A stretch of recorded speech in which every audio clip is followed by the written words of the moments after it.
Pero may iban man ako nga na-observer nga they are very good at their mouth to the point nga they can, kung hindi ka bala kabalo, magbasa sang karakter sang isa ka tawo, sang batasan sa isa ka tawo, towards nga hindi mo inang isa lang bala katulok, you will never know. Kag wala ako, hindi ako against sila. I'm amazed man kay ina klase nga daan nga aspect skills ina siya. Inang kabalo-kabala mag-handle kag maggamit si modila in a way that it can either benefit you.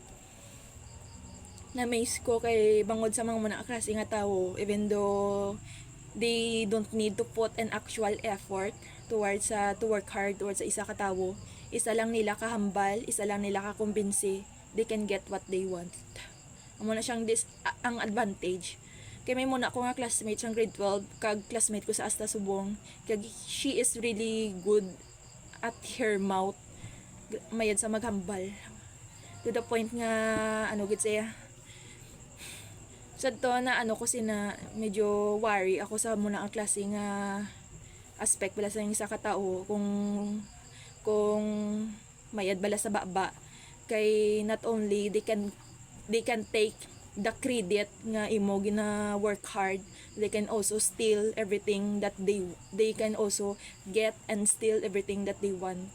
Kagamo nang natabo sa kon atong sa research na kon nga experience wherein I really work hard, way makuga basol or inang gina ko gid ang ako nya gihimuan, pero sa tuwa dabi nga time I really work hard mostly alone sa motong nga research, but then hindi ako sad to confidence akong communication skills.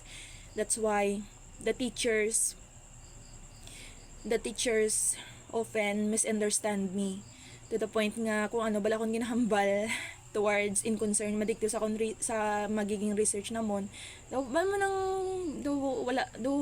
way bala ginasapak or feeling sa mong teacher is wala pulos akong ginahambal. Do muna ako na obserbahan. But then may group member ako nga actually ini siya ni sabay sang kapitan diri namon sa among lugar. Do puya sa sadto sang kapitan, kag classmate ko siya sa grade 12. She is really good at her mouth to the point nga isa lang kontrolado niya balay expression, kag ang the way siya maghambal, tapos ang tono siya boses kontrolado niya man to the point nga kung di mo siya bala kilala gid makonbinsi mo gid nga amo na siya klase nga tawo. Kag amo to naingit lang ko sa to nga part, pero wala naman sa akong subong, pero naingit ko sa to nga part kay ang supposed to be nga credit bala nga tani miski pa paano ma-achieve malang sakon, kay syempre nga daan ako yes at to nagubra sang research, but then it was handed to her na. Pero it's also a good thing man to have that skills. Depende na lang gid sa mo paggamit, kag depende sa mo intention. That's why dapat umpisa sa to sang nakilala ko siya. Ang motto ako naging inspiration sa college to improve my communication skills, to improve my social skills. Kag subong I'm working hard to this for that kind of goal.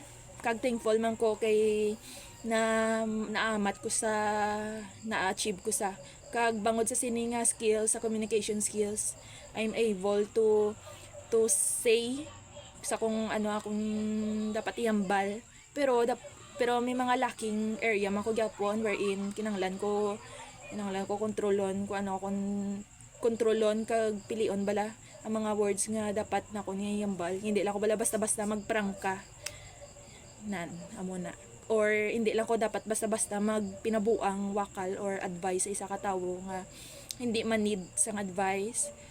And also to be careful, and don't worry, I will use these communication skills to gather opportunity, to make an opportunity, and also to grab opportunity. Amo lang ginakon purpose.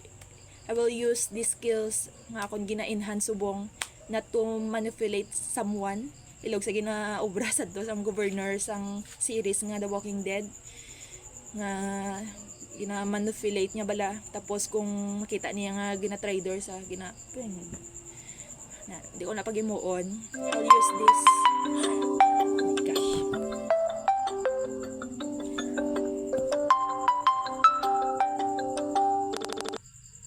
Okay, nag-timer na.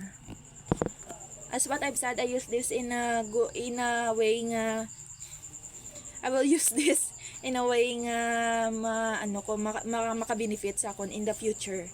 Not only in the to gather opportunities and also network and social life towards sa eskwelahan, but also in the workplace in the future. That's all for today. Ginalimitahan ko lang gilang time, that's why I put an alarm kag magiging consistent na ning alarm towards akon magiging future videos. That's all for today, and Micaela, continue to be more consistent sa pag-video. Miski ano mo na babatyagan, tamad, or in what situation you're in, tamad ka bala, napula o anything na mo kalabrahon, please kindly put that aside and prioritize this goal.